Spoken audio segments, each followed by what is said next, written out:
É uma grande oportunidade de você fazer isso nessa noite, aplaudindo, glorificando, exaltando o nome daquele que é único, que é soberano, que está acima de tudo e todos. O nome dele é Jesus. Nós te amamos, Senhor, nós te exaltamos, te adoramos e te rendemos graças hoje e para todos sempre. Amém, amém e amém, Jesus. Amém, queridos. Eu quero aqui agradecer mais uma vez o convite desse amigo, dessa família que nós amamos tanto. Eu achei até estranho e falei, uai, lá é 8 passos, né? E ele na verdade já fez a introdução aqui, que é especialmente, né, nesse ano 2023.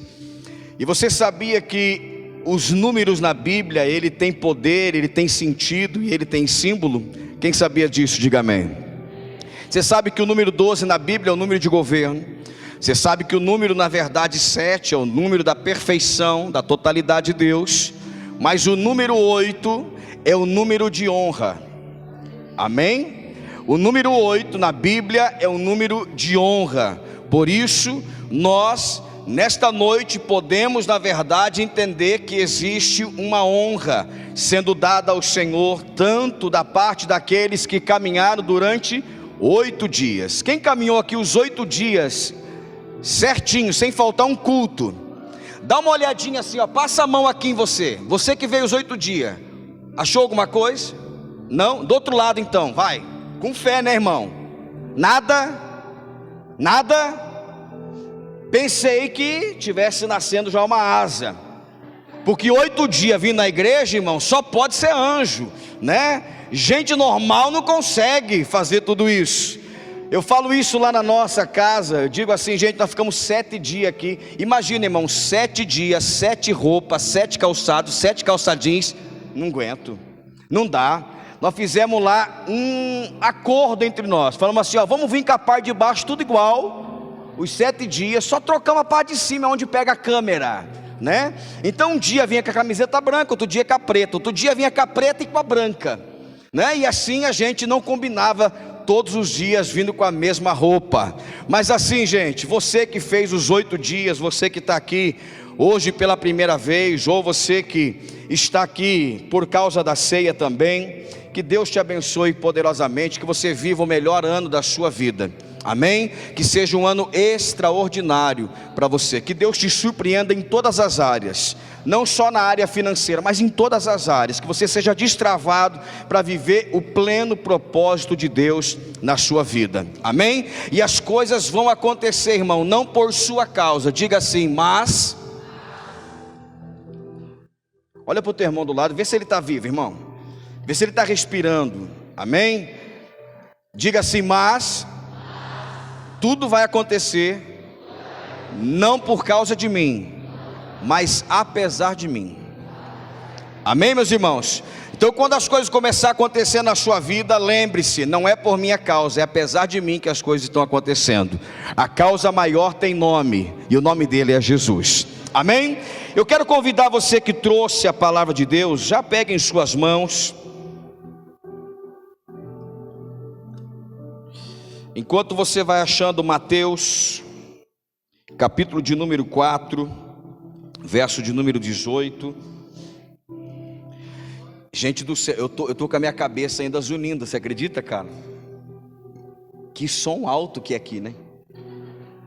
É sempre assim? Ou só porque vocês também extravasaram hoje, né? Depois a gente conversa. Meu Deus do céu, mais alguém está ouvindo direito aí, irmão? Acho que a primeira unção tem que ser a unção da cura dos ouvidos, nossa. Mas que som alto, rapaz, veio com pressão o negócio. E ó, o Ronde ali só dando risada, né?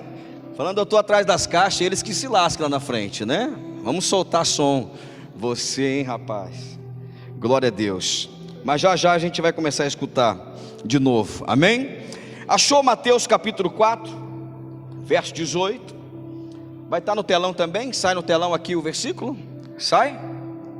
Você que não trouxe, você pode então está acompanhando.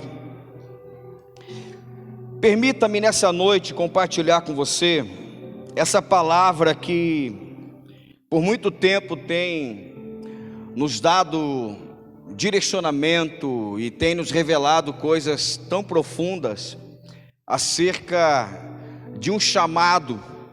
E quando eu falo de chamado, irmão, não é qualquer chamado.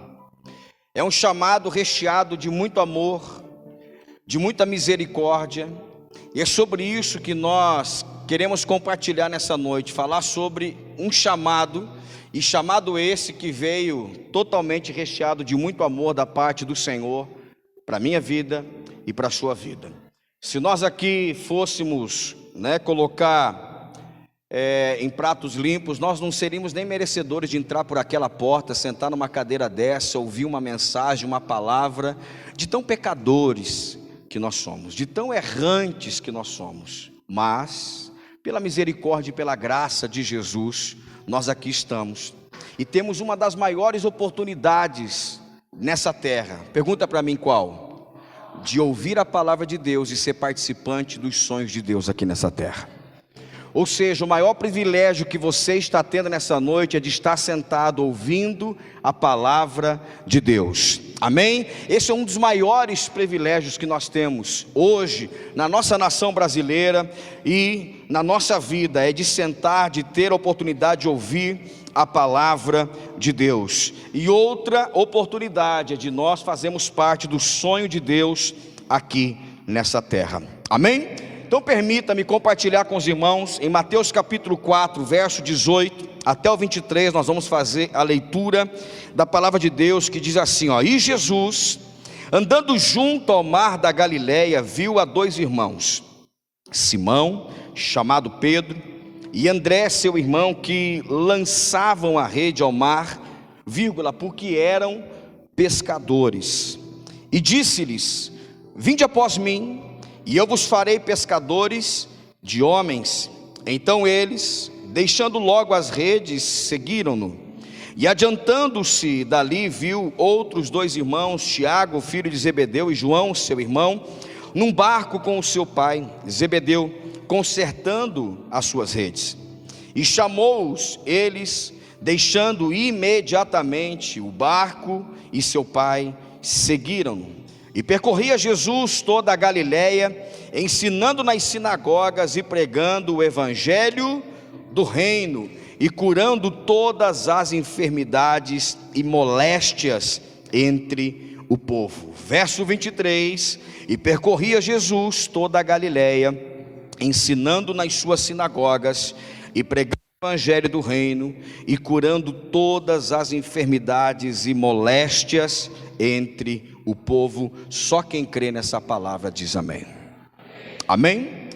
Querido, permita-me falar um pouco sobre esse texto. Texto esse que Mateus, ele vai nos revelar e nos mostrar um momento muito significativo. E isso deveria ser algo para nós pararmos tudo e dar importância, porque o texto vai começar falando de Jesus. E se tem uma coisa interessante que o Jimmy na verdade falou quando foi lá na nossa casa, ele disse assim, cara, quando você não souber pregar, ou quando você não tiver o que pregar, fala sobre Jesus, porque sempre vai dar certo. Lembra disso? E eu falei, é verdade, quando a gente fala assim, cara, o que eu prego hoje? Vou pregar sobre Jesus. Vou falar de Jesus, Jesus é bom, e aí todo mundo, glória a Deus, Jesus é maravilhoso, glória a Deus, Jesus é poderoso, glória, e assim você vai ver que o povo vai, se incendiando, porque o nome de Jesus tem poder. Quem crê nisso? Eu também creio. Então o texto já atraía a nossa atenção por começar, e Jesus, se está falando dele, então merece toda a nossa atenção. Mas Mateus, ele vai narrar e vai nos mostrar esse momento, eu digo que um momento ímpar, momento esse onde Jesus começa a escolher, a separar e a chamar os seus discípulos. E está ali Jesus caminhando junto ao mar da Galileia, e de repente ele avista, a Bíblia vai dizer que ele viu um homem chamado Pedro, E ali Pedro, na verdade, estava junto ao seu barco, porque ele era pescador, assim diz o texto, e ele era um homem simples, como eu e você. Estamos, na verdade, vivendo essa vida simples nos dias de hoje. Mas o que me causa espanto, irmão, é que quando Jesus olha para Pedro, sem Pedro perceber, Jesus enxerga nele algo diferente.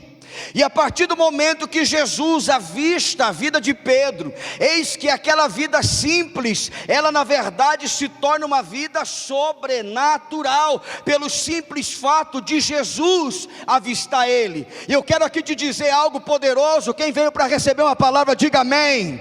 Jesus está de olho em você. Jesus está de olho em você. E pelo fato de Jesus estar de olho em você, tudo pode mudar na sua vida em um piscar de olhos. Não porque você é bom, mas porque Jesus é bom. Amém? O simples fato de Pedro estar ali e Jesus olhar para ele, a vida simples de Pedro agora torna-se, na verdade, uma vida com propósito, a partir do momento que Jesus olha para ele. Quando Jesus olha para mim e para você, irmão, a certeza que nós temos que ter é que a nossa vida nunca mais vai ser a mesma. Se a sua vida está sendo a mesma, não é culpa de Deus. Se a sua vida está sendo a mesma, não é culpa da crucificação de Jesus. Se a tua vida está sendo a mesma, é porque ainda você não entendeu que o olhar dele causa transformação de dentro para fora em você. Ou seja, existe uma renúncia, existe uma entrega, mas existe algo que Deus está olhando dentro de você, está dizendo para você nessa noite: ei, eu posso mudar a sua vida simples para uma vida de propósito a partir de hoje. E assim ele fez com Pedro. E não fique assustado: ah, mas também apóstolo Pedro, Jesus, poxa, essa história é maravilhosa. Mas o mesmo Jesus que olhou para Pedro continua sendo o mesmo Jesus que está olhando para mim e está olhando para você nessa noite. O meu Jesus não mudou, e a prova disso é Hebreus 13:8. O Jesus que ele é o mesmo ontem, o Jesus que é o mesmo hoje e o mesmo Jesus que será eternamente, é aquele que olhou para Pedro e mudou a vida de Pedro. É aquele que olhou para Osvaldo e está mudando a vida do Osvaldo. É aquele que olhou para o Jimmy e mudou a vida do Jimmy por completo. É aquele que olhou para você e tem mudado a sua vida todos os dias. Porque esse é o propósito de Deus. O propósito de Deus é quando nós temos um encontro real e verdadeiro com Ele, é que a nossa vida nunca mais seja a mesma. Que a sua vida nunca mais seja a mesma, pelo simples fato: Jesus olhou para mim, Jesus me avistou. E a palavra de Deus diz que quando Ele olha e libera uma palavra. Deixa eu te lembrar de algo. Você, se está aqui nessa noite, você é resultado e fruto de uma palavra. Não foram as muitas palavras que nós ouvimos, não, irmão. E olha que a gente já ouviu alguma palavra, hein? Mas foi uma palavra num culto que pegou você e mudou a sua vida por completo, Amaury. É uma palavra que, se você na verdade se esforçar e trazer a sua memória, você vai lembrar até mesmo de quem pregou. Quem sabe não era um pregador conhecido, quem sabe não era uma conferência lotada, quem sabe era um dia de culto normal e você foi para mais um culto normal, mas de repente Ele olhou para você e liberou uma palavra na sua direção, e desde lá a sua vida nunca mais foi a mesma. Sabe por quê? Porque Ele é o mesmo ontem, Ele é o mesmo hoje, e Ele é eternamente Jesus, o Cristo que muda vidas, que muda destinos e que muda situações. O que eu quero na verdade animar você nessa noite é que você pode ter entrado simplesmente para participar de mais um culto, mas se tão somente você entender quem está caminhando por aqui nessa noite, a sua vida pode sair daqui com um rumo totalmente diferente. Você pode entrar aqui como uma simples mulher, como um simples simples homem, como um simples jovem, como um simples adolescente, mas você pode ter a certeza que se você avistar aquele que está liberando uma palavra na sua direção, Ele é fiel, Ele é justo, Ele é maravilhoso, Ele é poderoso, Ele tem todo o poder para pegar você de uma vida simples e transformar numa vida sobrenatural, e fazer de pessoas simples, grandes e poderosos nessa terra, através da sua palavra. É assim que Jesus quer fazer. É assim que Deus, na verdade, quer nos usar nesses dias, e que o Senhor encontre no meu coração e o seu coração espaço para fazer a vontade dEle nesses dias. Quem crê e toma posse da palavra, diga amém. Amém? Olha para o teu irmão do lado e diga assim: Deus quer te usar, meu irmão. Se Ele não deu a mínima para você, olha para outro, diga assim: Deus quer te usar poderosamente. Deus está olhando para você, está liberando uma palavra, você é fruto de uma palavra. E quando eu falo de palavra, irmão, eu falo de transformação. Olha que interessante, a fé, ela vem, e ela vem como? Como que a fé na verdade acontece? A fé vem pelo ouvir. Tem que ter um crente pelo menos aqui. A fé vem e ouvir o que, lindo? A fé vem pelo ouvir, e ouvir uma bela canção. Ao único, olha, estou enchendo de fé, que é digno, não. A fé vem pelo ouvir, e ouvir o que, irmão? E quando a palavra de Deus é liberada, gera o que em você? Fé. E fé na verdade vem para te transformar. O poder da palavra que sai gera fé, e a fé te leva a lugares e a experimentar coisas que naturalmente você não experimentaria. Amém por isso ou não? Glória a Deus. Você está animado, irmão? Está muito ruim a mensagem? Eu paro aqui, nós oramos, damos uma bênção apostólica, tomamos ceia e vamos embora. Uma coisa eu te digo, aprendi com você, amor. Uma coisa eu te digo, Ele está aqui. Não, você não está entendendo. Não, você não. Como que é, Rafael? Não, você não está entendendo. Ele está aqui, irmão. Não, ainda você não está entendendo.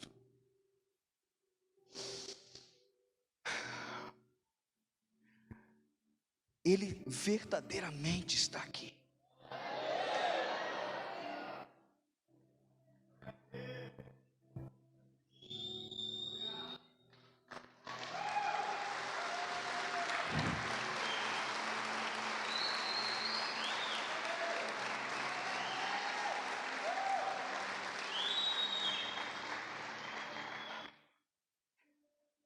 A Bíblia, em muitos momentos, ela vai narrar milagres miraculosos, maravilhosos. Não está no esboço isso, mas me permita ser usado pelo Espírito aqui.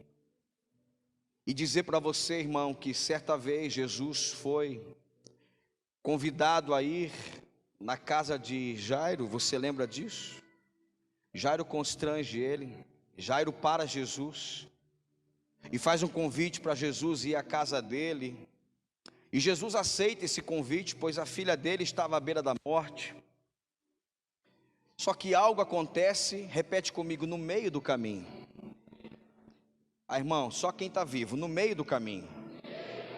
Uau, me ajuda. No meio do caminho, alguma coisa acontece que não estava no script de Jesus. Jesus estava indo em direção à filha de Jairo. Jesus tinha um propósito, o porquê se mover. Jesus estava se movendo para levar cura à filha de Jairo. Mas de repente, no meio do caminho, aparece uma apaixonada por Jesus. No meio do caminho, aparece alguém totalmente envolvida de muita fé. E ela sai da casa dela com o seguinte pensamento: eu nunca falei com ele, eu nunca tomei café com ele, mas eu ouvi falar que Ele tem poder para curar, que Ele tem poder para ressuscitar mortos. Pois se Ele tem esse poder, eu saio da minha casa, e se eu tão somente tocar na orla somente dos seus vestidos, eu serei curado. E o que eu aprendo aqui? Que nós precisamos nos mover de uma forma diferente. Por quê? Porque nós precisamos ter revelação de quem Ele é.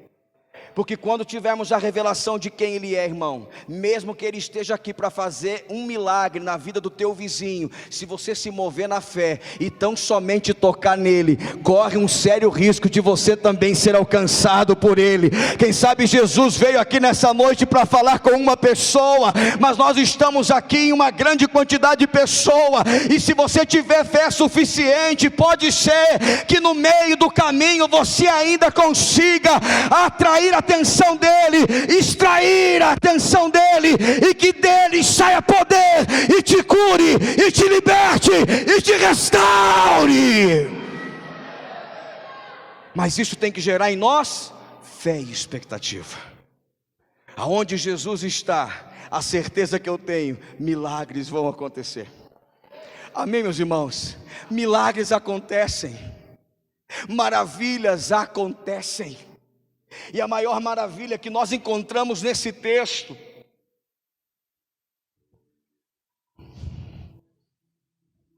acho que vai estragar aquilo ali. Já diminuiu tudo isso? Já foi tudo isso mesmo, é verdade? Gente do céu, vamos lá. Glória a Deus, glória a Deus, glória a Jesus, glória a Jesus. Ele está aqui, amém? E o simples fato de Ele estar aqui, coisas podem acontecer, amém? Glória a Deus. Você está aqui, mas seu familiar não está aqui, pode acontecer um reboliço na hora que você chegar na sua casa. Você tem que ter. Você tem que ter. Precisa de uma cura, você precisa ter fé. E a fé vem pelo e ouvir a palavra. E a palavra, ela gera transformação. O que transforma você, irmão, não é a quantidade de cultos que você participa, mas é a quantidade de fé que você absorve por meio da palavra cada vez que você se reúne. Consegue entender isso, meu irmão? Glória a Deus por isso. Você pode aplaudir Jesus porque Ele está aqui? Pode mesmo?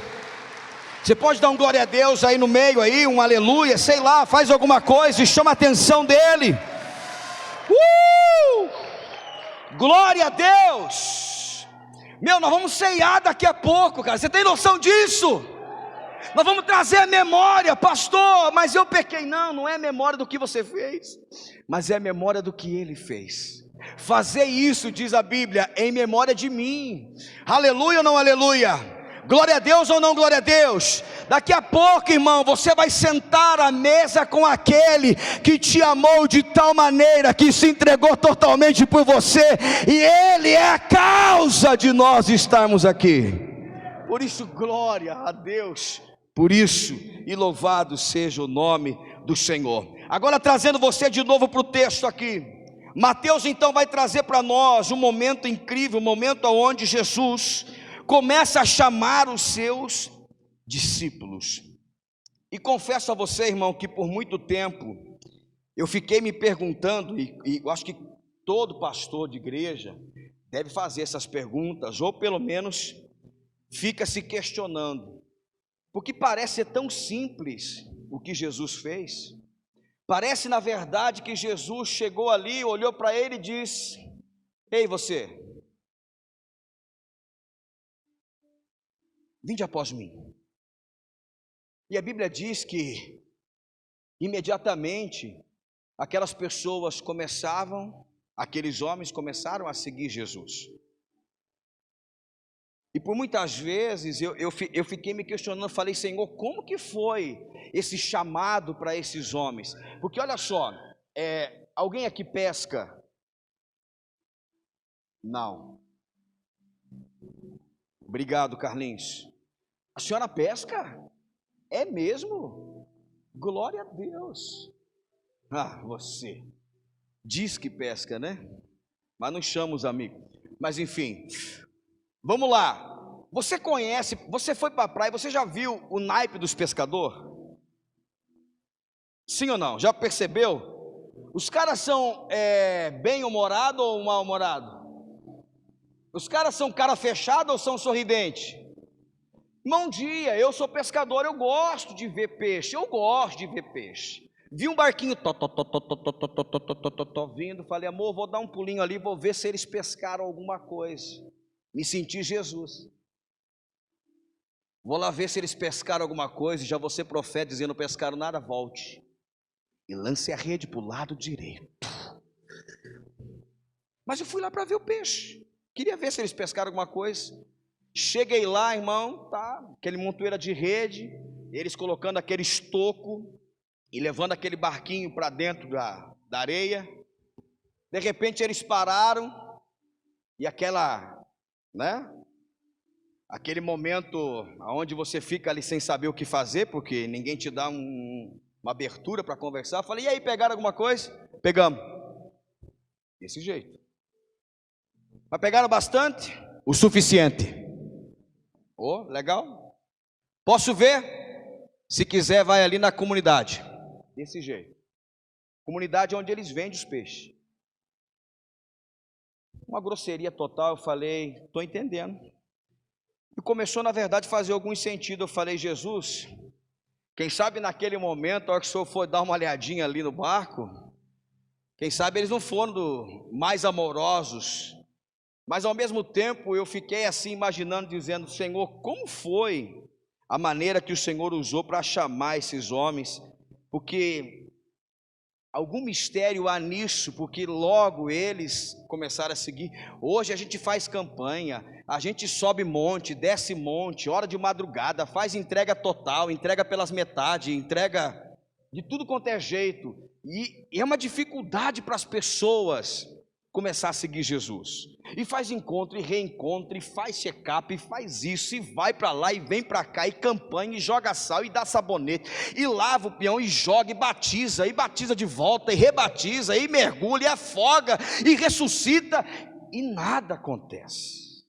Eu falei, Jesus, deve ter algum mistério para a gente subir no altar e a gente olhar para as pessoas e liberar algo. E olha o que passou pela minha cabeça. Eu falei, Senhor, já entendi. Eu acho que o Senhor falou igual o Cid Moreira chamando eles. Vinde após mim. E quando Pedro olhou, aquela voz estremeceu por dentro. Ele disse, sim, Senhor, claro. Vamos seguir o Senhor. Eu falei, deve ser então a entonação da voz. Vamos chamar o pessoal com a entonação da voz. Mas não é nada disso, irmão. Para nós entendermos o que causou na vida de Pedro e daqueles discípulos quando Jesus os chamou, nós precisamos entender na verdade acerca de como a cultura judaica daquela época, ela era na verdade construída. E quando eu tomei nota disso, fez todo o sentido, irmão. Não só fez todo o sentido porque Pedro imediatamente seguiu Jesus, como também aqueles discípulos, mas fez todo o sentido para aquilo que eu chamo de chamado na minha vida. Às vezes a gente aceita fazer alguma coisa para Jesus pelo simples fato, não estou fazendo nada, você também, o que é que vamos fazer? Entendeu? Quer que eu cuide lá? Cuido, tranquilo. Quer que eu toque aqui? Não, eu sei tocar, eu vou tocar. E a gente meio que vai levando o chamado de Jesus de uma forma natural, quando o chamado de Jesus é num ambiente sobrenatural. Nós não podemos servir a Jesus, irmão, simplesmente porque a gente sabe fazer alguma coisa. Nós precisamos entender que Jesus nos chamou, e o chamado dele vai além daquilo que eu sei fazer ou posso oferecer. Jesus, ele está olhando para algo que nós não temos noção, e eu quero compartilhar com você. Você me permite isso nessa noite?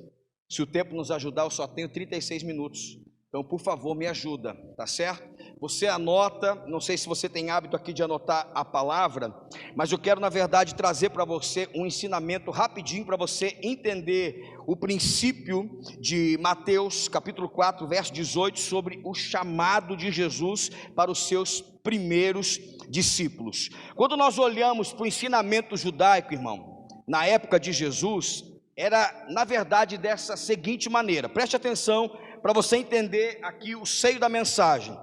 Era distribuído em 3 períodos. Repete comigo, 3 períodos. Parece para você o número 3 um pouco... Já falei para você do 7, já falei para você do 8, já falei para você do 12, mas o 3 na Bíblia significa trindade. Amém? Então, Pai, Filho e Espírito Santo. Ok? Vai aí montando as peças. Existiam então 3 períodos, ou como eles chamavam na época, existia 3 casas. Amém? Existia 3 casas, aonde essas 2 casas, esses 2 períodos primeiros, eles eram distribuídos de 4 em 4 anos. Ou seja, essa primeira casa, né? Nós na verdade vamos ver que essa casa, alguém aqui fala em hebraico, em aramaico, em Xaramanai? Então você vai aprender algumas coisas hoje. Amém? Olha só, repete comigo, Bet. Tem que colar a língua no céuzinho da boca. Bet. Isso. Bet Sefer. Olha para o teu irmão e seja chique. Bet Sefer. Uau. Você vai sair daqui falando já, irmão, em outras línguas. Bet Sefer. Esse era o nome da primeira casa, que significa, repete comigo, casa de leitura. Amém? É muito importante você frisar isso, para que você entenda esse contexto do chamado dos discípulos. Então olha só, Bet Sefer, casa de leitura. Então olha só, naquele tempo, naquela época, todas as crianças, eu disse o quê? Todas as crianças, a partir dos seus 6 anos, elas eram enviadas para essa casa, como se ela começasse a pré-escola dela, que é dos nossos dias aqui, amém? Então ela era enviada para essa escola, para essa casa chamada Bet Sefer, que era a casa da leitura. E nessa casa, todas as crianças judaicas começavam a aprender a ler e a escrever através da Torá. O que é a Torá? A Torá, na verdade, ela é na verdade uma Bíblia com os Pentateucos. Gênesis,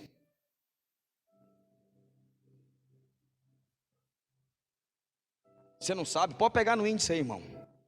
Cola.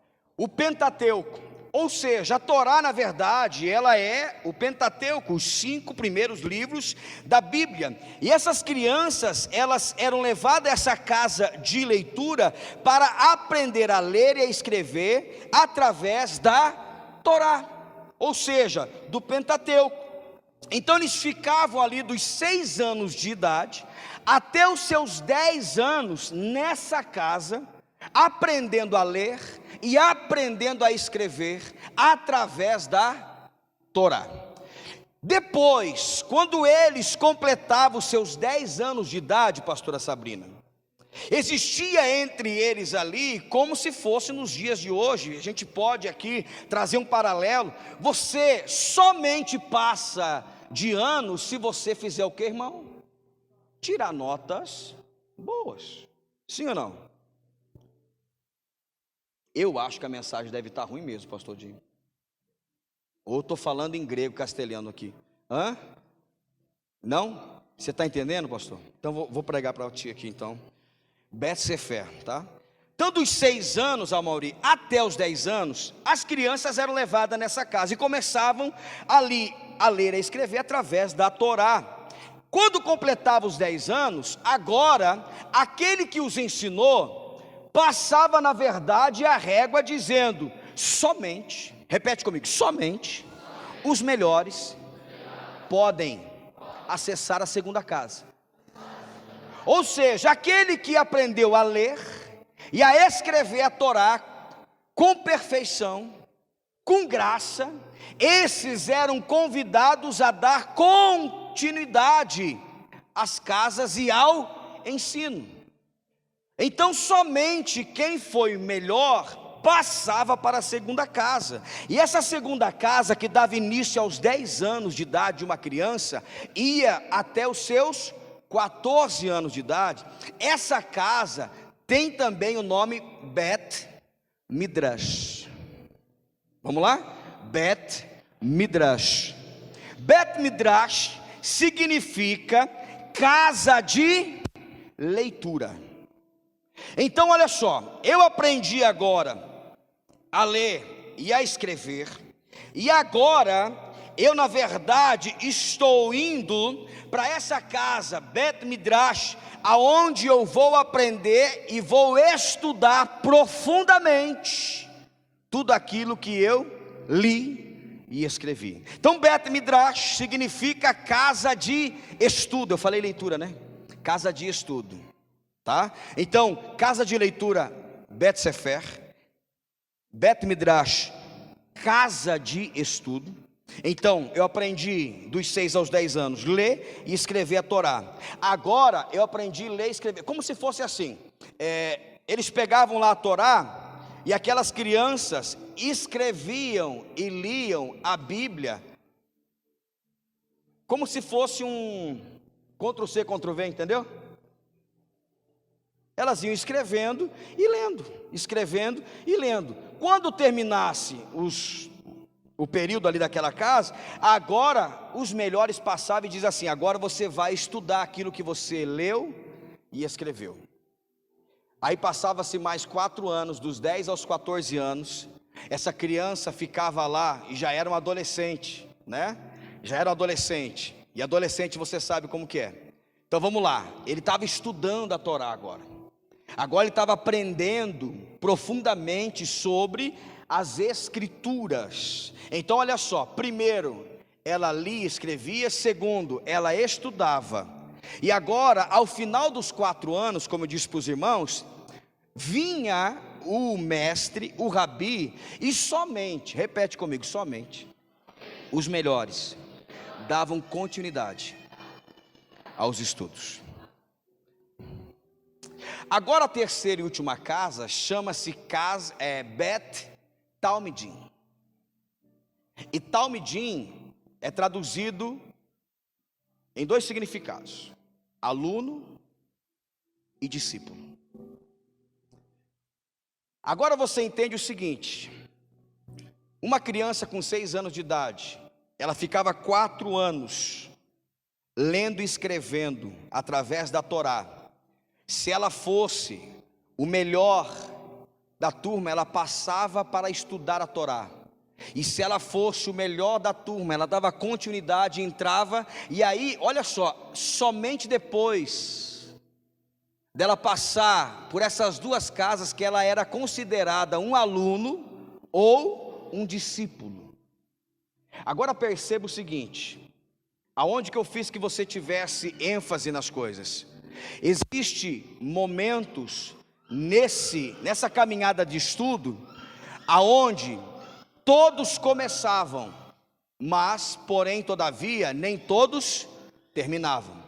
Só quem terminava os estudos era aqueles considerados os melhores da turma. Para nós, nos dias de hoje, o CDF, tá? O cara CDF passava para outra turma. E como que era feito isso? Através de um conceito onde o mestre ou o rabi olhava e dizia assim: você na verdade foi o melhor, pode passar para a próxima casa. E você for melhor, pode passar para outra casa. Na terceira casa, eles se tornavam aluno e se tornavam na verdade discípulos. E o que mais me chama a atenção aqui, irmão, é o que na verdade deveria estar ecoando no nosso coração. Porque olha só, quem não passasse nessas casas, quem não fosse o melhor no seu estudo, o que ele fazia? A cultura diz assim: aquele que não fosse o melhor para passar nas casas, ou para dar continuidade no ensino, ele voltaria para a sua casa e aprenderia a fazer o que o seu pai fazia.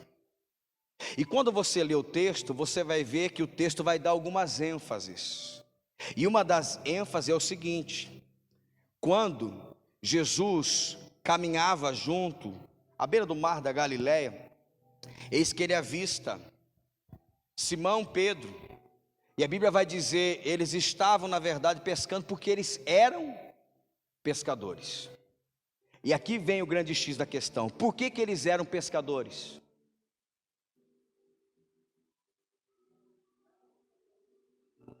Hã? Eles eram pescadores porque o pai estava ensinando eles a pescar, porque eles tinham reprovado, não sei se na primeira casa ou na segunda casa, mas eles estavam ali reprovados de ser um discípulo de um mestre e de um rabi naquela época. Então, o fato deles estarem ali pescando, irmão, não é porque eles tinham escolhido pescar. Diga, ó. Eles não estavam ali dizendo, cara, eu amo pescar, como eu e o pastor Amaury gostamos de pescar. Quando você encontrar a gente pescando, não é porque a gente não estudou, a gente é burro. Senão vão pensar isso a partir de hoje. Ah, os pescadores, sei, estou entendendo, reprovado. Ali não era a decisão de Pedro estar pescando, mas era uma situação que ele estava ali porque ele foi reprovado. Ele estava ali fazendo coisas que o seu pai fazia. O seu pai estava ensinando ele a pescar, dizendo assim, cara, agora você vai ter que ficar aqui, pescando, lavando rede, consertando rede, limpando peixe, tudo porque você não foi o melhor da classe. E Pedro, quem sabe, tinha que ouvir isso. Quem sabe de manhã, o pai de Pedro batia na porta dizendo, filho, vamos pescar. Ah, pai, hoje não. Como que é? Se não quisesse pescar, tivesse dedicado mais aos estudos. Vamos pescar. E lá ia Pedro. E de repente agora, nós temos uma cena da seguinte forma. Nós temos Jesus, e nós temos os primeiros discípulos que estavam fazendo o que sua família fazia. Eles estavam pescando. E isso representa para nós, diante da cultura, que eles foram em alguma dessas duas casas reprovados. Traduzindo, eles não foram os melhores. Ou seja, eles foram o pior. Chegou o momento onde eles estavam ali com aquela expectativa, dizendo, cara, 4 anos, aprendi a ler, escrever, eu acho que agora eu vou passar para a próxima turma, ou para a próxima casa, e de repente vem o rabi na direção dele e diz assim, Pedro, podia ter se esforçado um pouquinho mais, né, Pedro? Mas vai ficar para a próxima vez, que Deus na verdade te abençoe nas suas pescarias. Agora pensa Pedro voltando para casa, e o pai dele todo animado dizendo assim, você precisa ver Pedro na verdade vai se formar, Pedro vai ser o futuro rabino, Pedro vai ser um grande mestre aqui nessa cidade, você vai ver, você não conhece meu Pedro é um cara inteligente, Pedro na verdade é um rabisca da história, Pedro na verdade, olha, é aquele que, você na verdade vai ver o que Deus vai fazer através da vida dele. De repente quem bate na porta, Pedro. E o fato de Pedro voltar para casa significa que ele não passou, que ele não foi bom o suficiente. Para a família naquela época era um sinal de desonra, porque tudo que aqueles queriam era seguir na verdade dentro da sinagoga e se tornar e se formar um grande mestre, um grande rabi, para ajudar dentro da cultura e dentro do ensinamento judaico daquela época. Agora Pedro está ali, na sua casa, aprendendo o que o seu pai na verdade estava fazendo, porque ele era pescador, e de repente Pedro está nessa cena pescando, e agora, quem que aparece na cena? Repete comigo, Jesus. Jesus começa o seu ministério com quantos anos? Obrigado, 30 anos. Quando alguém se formava na Bet Midrash, e era o melhor dos melhores, a terceira casa é Bet Talmidim. E essa Bet Talmidim era onde aqueles que foram o melhor dos melhores na Bet Sefer e o melhor dos melhores na Bet Midrash, agora estão indo para Bet Talmidim, a casa de discípulo, a casa do aluno, aonde eles iriam agora participar e começariam agora a praticar aquilo que aprenderam a ler, a escrever e estudaram. Agora eles vão ver na prática os rabi, os mestres a fazer tudo aquilo. Uma coisa é certa, quem quer aqui aprender, diga amém. Quem quer aprender muito, diga glória a Deus. Deixa eu te falar algo aqui que pode fazer sentido para a sua vida. Nós nunca iremos ser discípulos somente, escute, nós não queremos ser discípulos somente lendo, escrevendo e estudando. Nós nos tornamos discípulos praticando. Por isso que ninguém era chamado discípulo nem aluno sem antes andar com um rabi, com um mestre, para que ele agora começasse a praticar tudo aquilo que ele leu, escreveu e aprendeu. Ou seja, você sabe ler a Bíblia, você sabe escrever a Bíblia, você aprendeu sobre a Bíblia. O que falta para você ser um discípulo? Praticar. Por isso não sede somente ouvintes da palavra, mas praticantes da mesma. O praticar vai te fazer, na verdade, alcançar lugares. O seu filho não lembra de nada do que você falou para ele não fazer, mas ele lembra tudo daquilo que ele viu você fazendo. É assim que a gente ensina e que a gente aprende. Nós ensinamos pelo exemplo e aprendemos também pelo exemplo de alguém. A atitude vale muito mais do que 1000 palavras. Quem é mais antigo na igreja sabe aquela canção: as atitudes valem mais que 1000. Meu Deus, a Maurícia, me ajuda, por favor. Você não é tão novo assim, cara. Jimmy, tu conhece a música, né? Você cantou muito lá com a mãe, com a Vanessa. Por favor, revela, né? Vem pra luz. As atitudes valem mais do que 1000 palavras. Não faça isso, não faça aquilo outro. Mas de repente aquilo que nós falamos, não faça, estamos fazendo. O que as crianças vão na verdade guardar? O que eu disse para elas não fazer, o que eu estou dando de exemplo não fazendo. Ok? Então fica aqui para você fechar essa lacuna de ensino. Então olha só, agora aqueles que entraram na casa de ensino judaico aos 6 anos de idade, eles estão agora com 14 anos, e eles se tornaram os melhores dos melhores, estão indo agora para estar caminhando juntamente com um rabi, com um mestre. E agora eles vão praticamente morar, e vão ficar agora todo o tempo do lado desse mestre, para aprender e para praticar a Torá e as leis judaicas. Então perceba o seguinte, que depois dos seus 14 anos, eles entram na última casa, e sabe quando que eles se formam um mestre e um rabi? Aos seus 30 anos de idade. Quantos anos Jesus começou o seu ministério? E sabe por que ele começou com 30 anos? Porque ele passou por Bet-Sefer, e ele foi o melhor dos melhores na casa. Ele passou por Bet-Midrash, e ele foi o melhor dos melhores em Bet-Midrash. E aí ele foi para Bet-Talmidim, e ele se tornou discípulo, ele se tornou aluno de alguém. E depois de extensos 16 anos caminhando ao lado de um mestre, ele na verdade foi também formado como um mestre. Então ele não escolheu 30 anos para começar o seu ministério, ele passou por todos os processos judaicos para se tornar um mestre. E agora vem a grande sacada do texto. Quem quer aprender, diga amém. Eu vou falar para você. Sabe por quê? Que Jesus agora está passeando, e com uma simples palavra, dizendo: vinde após mim, aqueles homens imediatamente largaram tudo e começaram a seguir Jesus. Jesus tinha recém se informado, Jesus tinha recém ganhado o seu título de mestre, de rabi, e somente um rabi poderia olhar para uma pessoa e dizer: vinde após mim.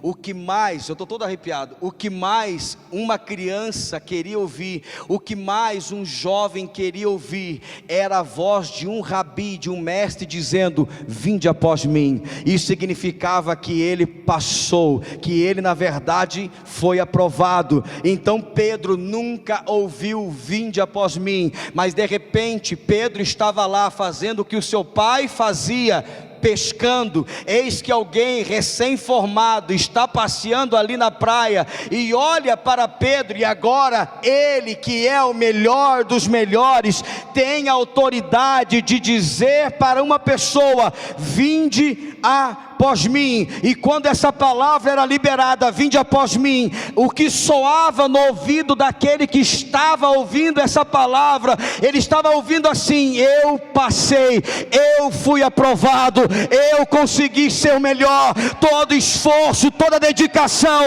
valeu a pena. Então Jesus olha para Pedro e diz assim: Pedro, vinde após mim. Pedro olha e diz assim: como assim?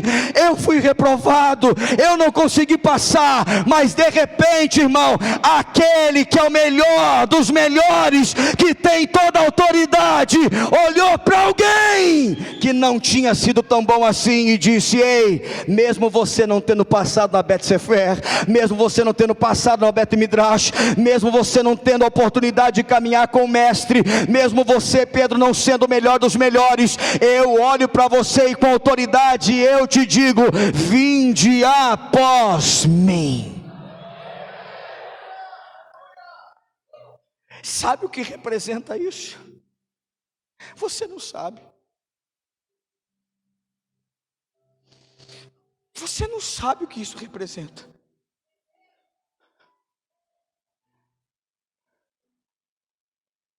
Para um cara rejeitado, frustrado, sem sonhos, toda vez que ele tinha que ir pescar, ele tinha que lembrar: eu não fui o melhor. Todo dia ele tinha que enfrentar a realidade da vida dele. Mas de repente, alguém que conseguiu passar, ele dá a maior oportunidade, pastor, para Pedro. Pedro já tinha reprovado nas casas. Não tinha como ele vir de novo e começar, porque o tempo dele já tinha passado. Carlinhos, de repente, alguém que recebe autoridade olha para ele e diz assim: vinde após mim. Cara, você não sabe o que representou na vida daqueles homens esse vinde após mim. Eles olharam e disseram assim: o que, cara? Alguém está me chamando. Alguém olhou para mim. Quem sabe Pedro olhou para os lados dizendo: eu? Jesus: é, cara, é você. Por isso que imediatamente ele larga tudo dizendo: eu sei quem eu sou. Não, você não está entendendo. Pedro olha para ele e diz assim: eu sei quem eu sou. E você está me chamando? O que você enxergou em mim que os outros não enxergaram? Você pode ter sido o pior da sua turma. Você pode ter sido o pior da sua casa. Você pode até ser chamado de ovelha negra da família. Você pode, quem sabe, nem ter concluído os seus estudos fundamentais. Mas alguém está passando aqui, lembra disso? Não, você não está me entendendo. Alguém está passando aqui.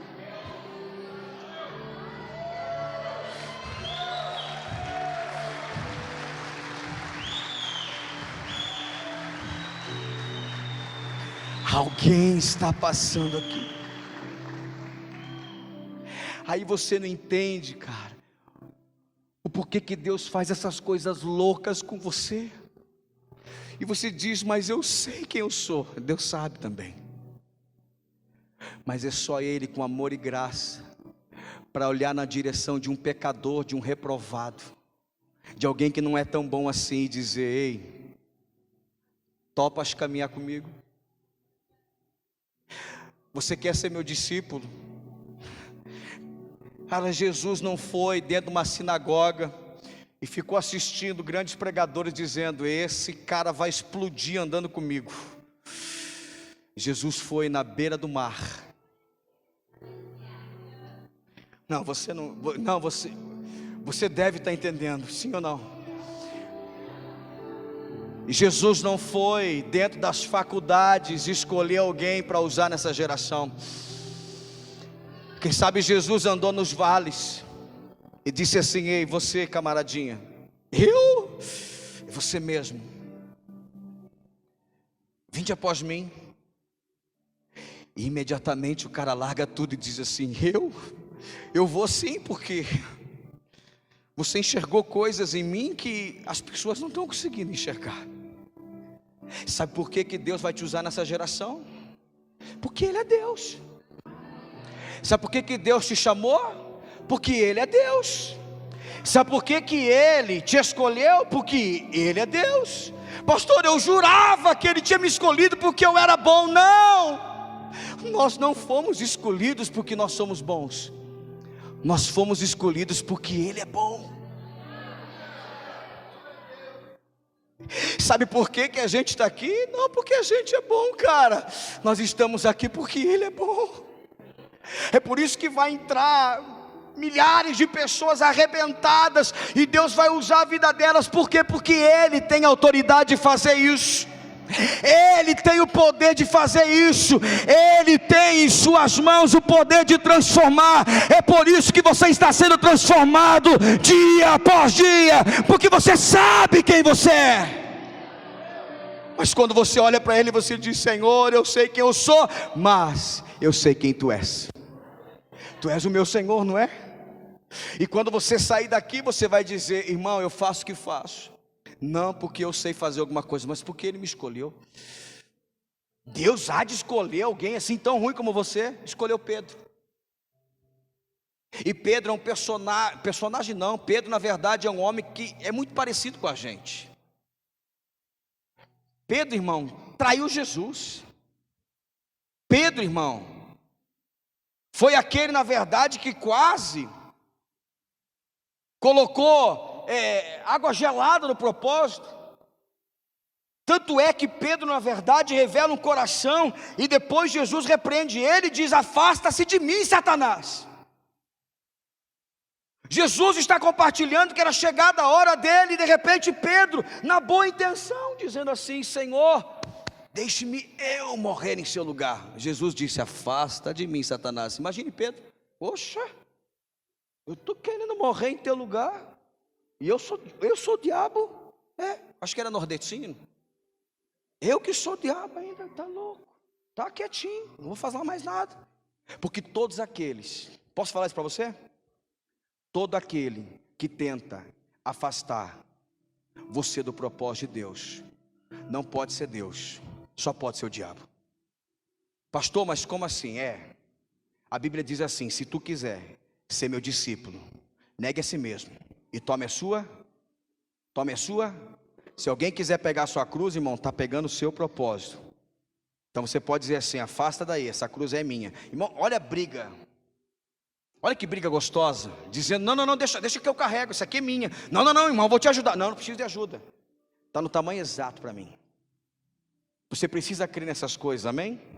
Ou seja, reconheça quem você é, reconheça quem Jesus é, e você vai ter uma vida de transformação em todo o tempo, em toda a caminhada. Jesus, eu sei quem eu sou, mas eu sei quem o Senhor é. O Senhor é aquele que passou em tudo e tem autoridade agora para me chamar. É por isso, Amauri, eu não sei de onde você veio, mas tem uns vida louca lá na igreja. Meu irmão, cadê o Roger, o cheirador de cocaína? Já foi embora? Foi embora já?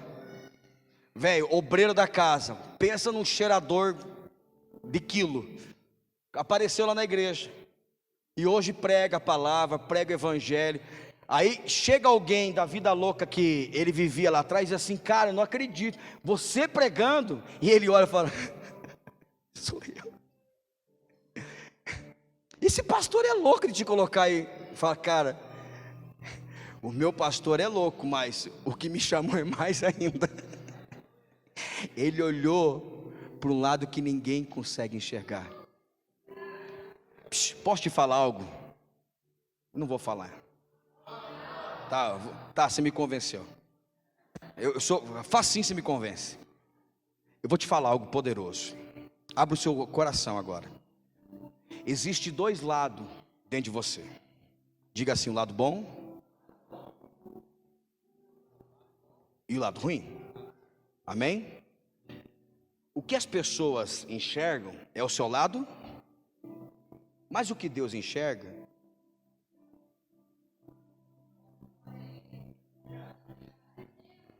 resumindo, pastor, a gente enxerga o que a gente quer.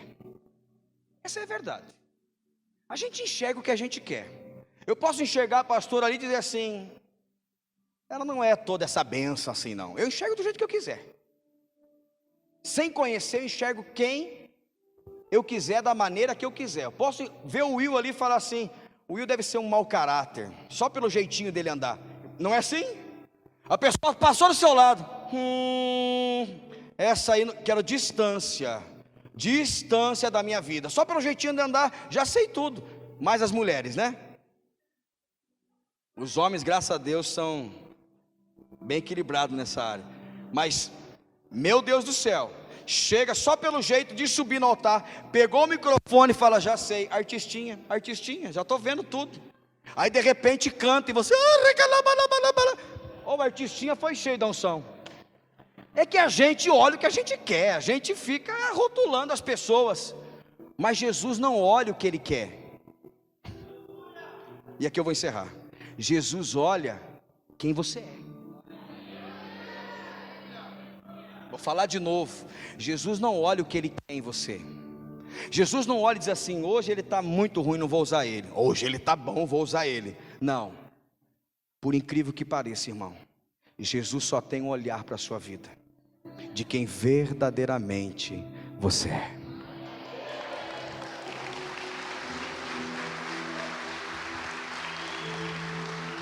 Quatro minutos falta. Dá para fazer um gol ainda. Ei, pega aqui. Dá para fazer pelo menos uma oração. Ei, nós temos que ter isso aqui lá na igreja. Isso aqui causa um constrangimento total, cara. Escute o seguinte: quem aqui está fazendo algo para Jesus?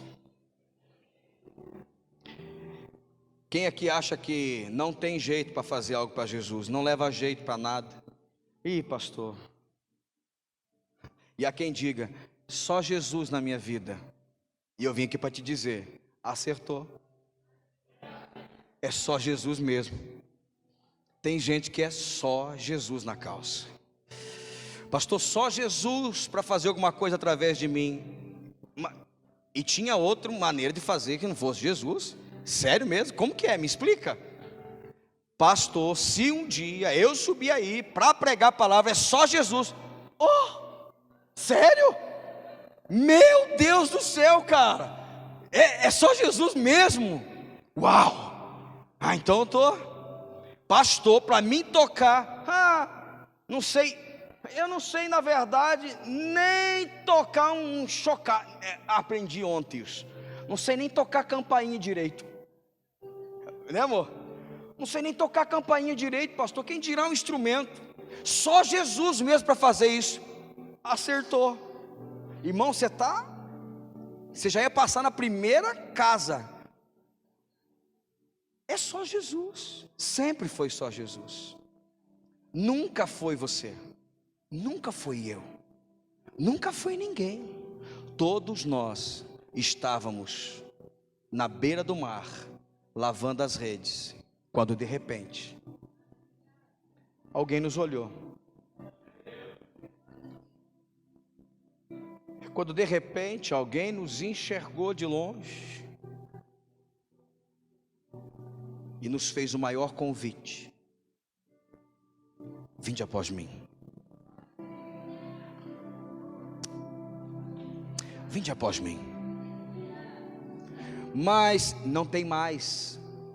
Vinde após mim. Mas pastor, eu não tem mais.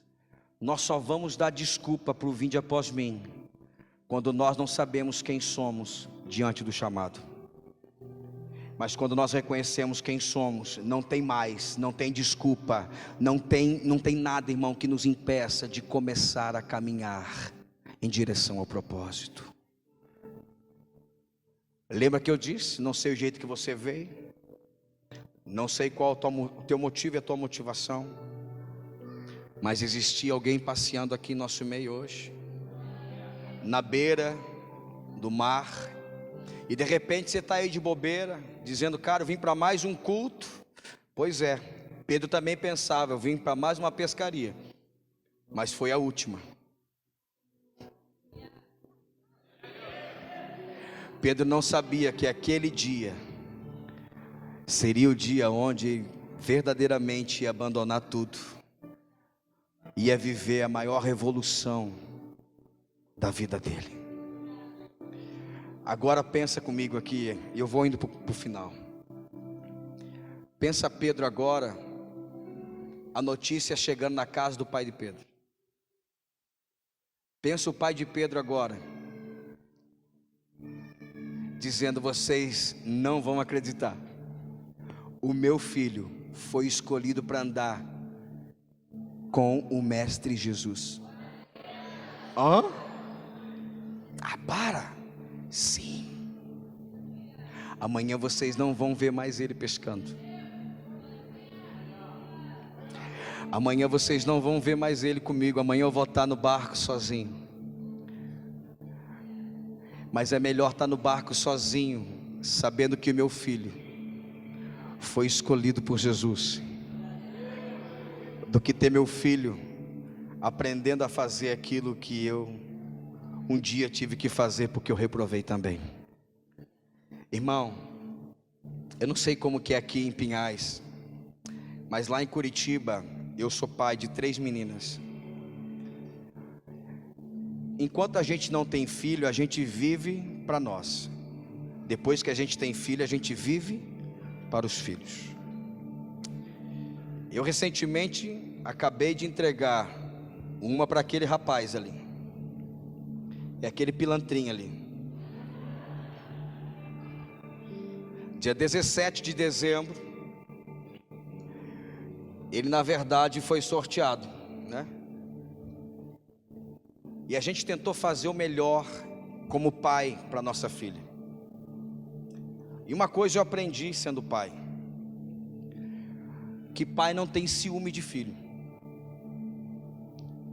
Embora o pai não tenha alcançado alguns lugares, o maior desejo do pai para os seus filhos é que eles alcancem. Vamos dizer assim: eu não fiz faculdade, mas filha, eu vou fazer de tudo para que vocês façam a faculdade.